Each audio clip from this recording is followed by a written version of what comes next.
What is going on, everyone? Welcome back to the channel. Now today we're going to be looking for the first time at r/NuclearRevenge, a subreddit that has been heavily requested by you guys in the comments for me to make a video on. Now these stories are all about extreme revenge, especially if it goes way beyond the initial offense, and I have found 3 great posts, so let's get into them. Asked to see nudes of my girlfriend? Enjoy your court-martial. So a little background to start. I was active duty for 6 years in the Air Force, stationed at a base in the Northeast. Throughout my first 3 years, I had a supervisor who was awesome. We actually became really good friends and still are to this day. Unfortunately, the way it goes in the military, he got moved to a new base, meaning I needed a new supervisor. Tech Sergeant Dip Trash, TSD for short, had arrived to my unit about a year before my supervisor had to leave. Now, right off the bat, I could tell that TSD and I were not going to click. He was a type that was loud and obnoxious to get attention and to be funny. He just wasn't a person I wanted to be around. So I made it a point to remove myself whenever he came into the room. It was obvious, but whatever, I didn't care. So when my supervisor left, of course, what do you know, TSD became my new one. I had no say in it, unfortunately, but I still didn't need to like him. Just had to go over my work performance and stuff like that with him ever so often. But besides that, I stayed away. But by no means were me and this guy friends. Clearly, he didn't take the hint. Okay, so now it's been a few months since he's been my supervisor. I kept to my routine of avoiding him and whatnot, not caring if it was obvious or not. One day, before our morning meeting, about 7:30 every morning, just to go over workload, roll call, etc., I'm sitting there waiting for everyone to show up. Now, I'm sitting at a table by myself on my phone when he comes over and sits next to me. Obviously, I'm automatically annoyed and I put my phone down on the table. And a moment later, my girlfriend texts me, lighting up my screen, which is a background of me and her from my birthday, where we are all dressed up. She's wearing a shirt revealing some cleavage, but not like inappropriate. He takes it upon himself to pick my phone up and ask who that is. I tell him it's my girlfriend and he proceeds to rub the screen where her breasts are and say, "These are pretty nice, you got any more pictures of these?" I'm baffled. I couldn't believe what he just said to me. This creep, who I never had a meaningful personal convo with, just asked to see nudes of my girlfriend. I grab my phone back and say, "Are you freaking serious?" And he gets all red. I get up and move and try to calm down because at that point I wanted to knock him out. For reference, he's a mid to late 30s guy with a teenage daughter, and I was 22 at the time. That is just creepy. I was sick of this dude and thought this was a perfect opportunity to get rid of him as my supervisor to avoid any contact whatsoever. Little did I know I was going to get that wish plus some. So I take it up the chain to my captain and she's clearly upset. She tells me this was his last straw. Apparently TSD was already talked to about his inappropriate behaviour. But above all else, months prior to asking me to see nudes of my girlfriend, we had a work barbecue. This was on base during duty hours with everyone and their families there. TSD decides to get hammered and come over to our table of me and my work buddies and whip his you-know-what out. He tells the joke, "Can someone tell me what time it is?" as his penis is on his wrist. It was funny when Nick Swardson told the joke, but not this creep. Everyone was just like, what is going on? There were people's kids right behind him when he did it. Hopefully you're starting to see what kind of guy this guy is. Regrettably, nobody ever reported him for it because he was tech sergeant and we didn't want to get in trouble for reporting him. So when my captain said it was the last straw, she took it up her chain, which launched a whole investigation. Myself and co-workers had to go in and give statements to the investigators about everything we had on this dude. They wanted to know everything. So everyone basically told their own stories of how creepy and inappropriate he was. They of course found out about the barbecue, which was just an absolute mess. Fast forward a few months and the court-martial comes. Me and a few others, including my old supervisor and another friend that had to fly back from Korea and Arizona, had to testify at the court-martial. It was a crazy experience, but this dude was a POS and I didn't feel bad. So the TSD ended up getting kicked out of the Air Force and lost pretty much everything. Sometimes I think if I went too far. He only asked to see my girlfriend's breasts and pretended to rub them like an effing pervert. I only wanted to get rid of him as my supervisor, but I did one better. Got him away from me completely. Bye, idiot. Yeah, this is something that I usually do. I usually go over to people that I work with. I don't even know them very well, and I just ask to see pictures of their girlfriends and then rub their breasts on the screen. I think this guy got what he deserved. I destroyed a girl's chances of becoming a professional musician. This story isn't as extreme as the other posts, but it's still way too bad to be petty. Now that is what we like to hear. I'm the socially awkward, way too polite and pushover kid in real life, especially in school. Because of this behaviour, I get bullied and harassed a lot. Sometime in October 2018, I literally had to take 6 weeks off school because my mental state couldn't handle it anymore. and my parents had to pull me out for a little while. Even when I got back and the teachers promised me that the proper punishments had been issued and I would have no more problems in school, well, of course they were lying. The only reason they had bothered to tell me this is because my mother works in social care, and as a result, she deals with abused children and broken families all the time. She also has direct contact with the Minister of Education in my country, so when she threatened to call him up, the school knew they had to do something. Yet they still did nothing more than a slap on the wrist to the people who had both physically and mentally harassed me to the point where I felt uncomfortable being in the same building as them. There's one girl who is one of the main sources of this harassment, FB, or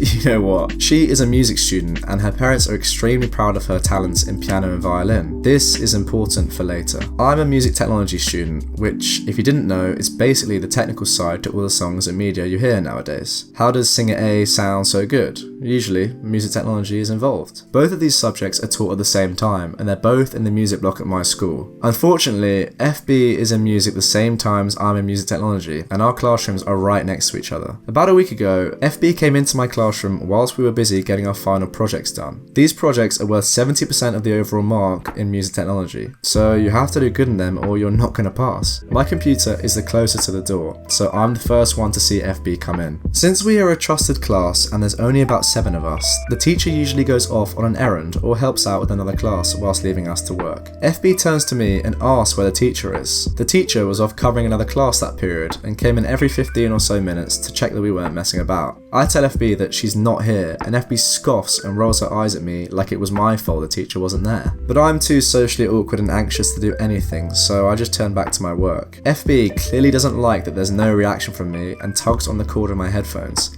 Guess what? It snaps. The wire pulls off and the force causes the pretty bulky headphones to pull across my face and cut me on the temple. It wasn't a deep cut and there was the smudge of blood in it, but it still stung like anything. That's it, I decide I'm not taking this anymore. Skip to Thursday, 2 days later. 2 important pieces of information. This specific Thursday, FB has a practical exam on music, and she has to play 3 pieces on both piano and violin. And on Thursdays, the music block lets any students who want to finish or practice stuff to go there for the lunch hour. I go there most days if the library is closed. I had spent the past 2 nights plotting my devious plan, and now I had it ready. FB doesn't come to the music block at all outside of class time, but she leaves her school bag, along with many others, in the cavern, which is a small room where they keep spare instruments and spare parts. I head to the cavern and make sure nobody is watching before unzipping her school bag and taking out all the music sheets from her bag. I also take her water bottle and destroy the sheets. So wet, it's impossible to hold them up straight. I tear them up into soaking shreds and hide them behind the instrument cage, but it doesn't end there. Any spares of those pieces of music get the same punishment. I have to keep running back and forth to refill her water bottle, but eventually they're all destroyed. It doesn't even end there. She keeps her violin in the instrument cage, and the lock was long broken off, so it's simple to just take the violin from its case and snip off the strings with scissors. I say it's simple, but the strings were actually super tough to cut, and I had to eventually pull them apart. I also take the rolls of extra violin string and put them in my own bag. Returning her violin to its case, I head toward the big daddy of music, the piano. Obviously I can't give the piano the same treatment as the violin, so I do something arguably worse. In my school we have a little bendy tool to remove piano keys when they need replaced. So I removed them all and threw them in the outside garbage bin so nobody could retrieve them. Later that day I heard that FB completely failed her exam because she physically couldn't do anything for it, and they couldn't reschedule it until next year, in which she should have been taking her higher music exam. But that's not the cherry on the cake. Her parents had forced the school to bring in an agent from a music company, or it was a manager for a label thing, I'm not sure, and she was supposed to perform for him. I feel not at all guilty. This girl ruined my social life and my mental state. This is why I'm starting to love this subreddit for stories like this. This person, it sounds like, was bullied for ages, but instead of resorting to physical violence, they did something so much better and so much more satisfying. This is a great story. Now this final story was eventually posted in r/ProRevenge, but it was deemed that it was too extreme for that subreddit and now has been subsequently moved here. It was once titled "I got back at childhood bullies by destroying an entire town," but now it's been changed to "ruined everyone's lives." Pardon for my English, as it isn't my first language. I was browsing r/AskReddit and came across a thread about whatever happened to that trenchcoat kid at your school. I was that trenchcoat kid and I came back in town and destroyed made it years ago. As a background, I grew up in a conservative little town in a conservative rural area, heavily dominated by religion. This makes people put great stock on moral purity and appearances. Keeping up the facade is the most important thing. Everyone must go to church weekly,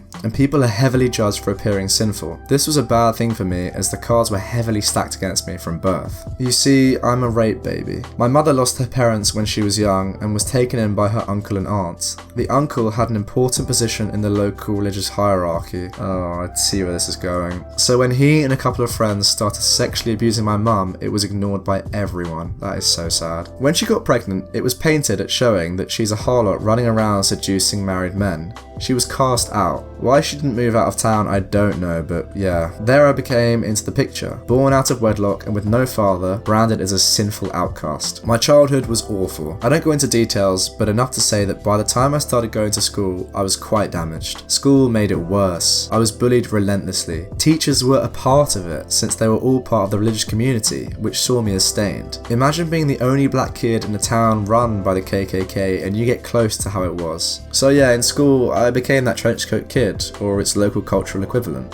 I became weird and hostile on purpose to turn people off. People were casting me into the mold of being damaged and stained, so I took it and turned it into something to protect myself with. Despite all this opposition, I managed to graduate with decent grades. A distant aunt, my only decent relative, helped me get into a college in an actual city. She was the black sheep of the family and saw herself in me, maybe? Around this time, my mother drank herself to death. Can't blame her for it. She had a life insurance policy that helped me study. City life liberated me. I went into therapy and managed to treat the wounds that town had sliced into me.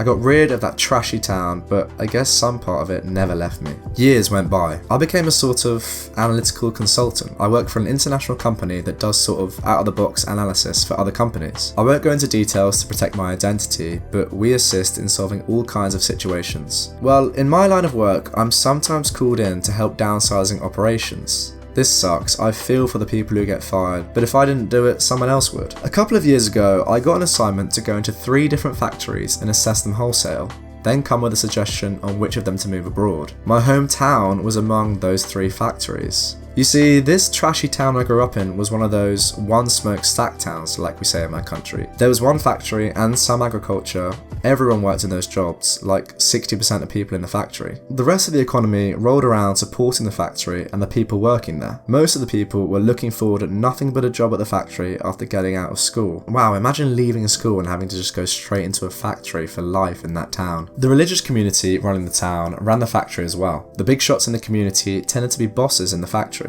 This meant that the factory wasn't run that well. Promotions were based on holiness, not on merit or skill. What does that even mean? Like, how do you quantify holiness? That is a backwards system. The trip back to the hometown was glorious. Most people didn't recognise me at first. The chubby outcast had become outwards, just another corporate drone. I inspected all the paperwork, listened to all their speeches and lies, audited the processes. In the process, I dropped hints and finally they got who I was. They remembered. The factory people then threw a party for me for old time's sake. Many of my old school buddies were there. We remembered fake good times together. I threw shade on every part by pulling up some certain event of bullying I'd endured, just to see the atmosphere turn awkward. And then I laughed at it like it was always a joke and I had grown out of it.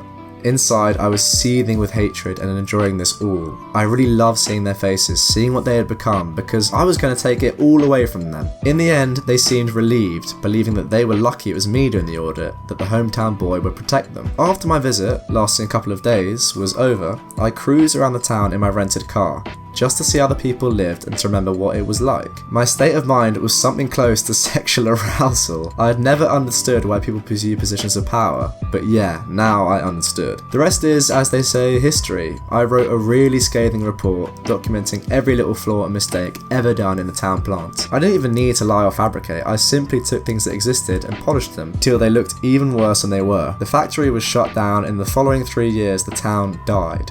No business venture ever came to replace it. Drug and alcohol use spiked, as did crime and domestic violence. Lives fell apart, families fell apart. They still haven't recovered, save for a few brighter souls who moved away. I still stalk them on social media sometimes, enjoying how trashy their lives are. how they all finally got to pay for what they did to me and my mum. I don't feel a slight bit of remorse. If I could do it all again, I would. Only I'd first make it so I could be present to watch when they received the news about the factory being shut down. Hell, in my fantasy version of the events, I'd stay in town for a year just to see everyone fall apart. But in reality, I will only ever go back there once, when my uncle finally dies. I'm gonna go and piss on his grave. Yeah, I agree with what this guy's saying. I just wish that he'd been able to rub it in someone's face who was involved. Hey, remember how you all let my mum be raped and then ostracize her for it? Yeah, so how's the factory going? Anyway, that brings us to the end of this video. If you did enjoy these 3 stories, let me know in the comments, like and subscribe for more daily content. I will definitely be coming back to this subreddit for more juicy stories when they appear.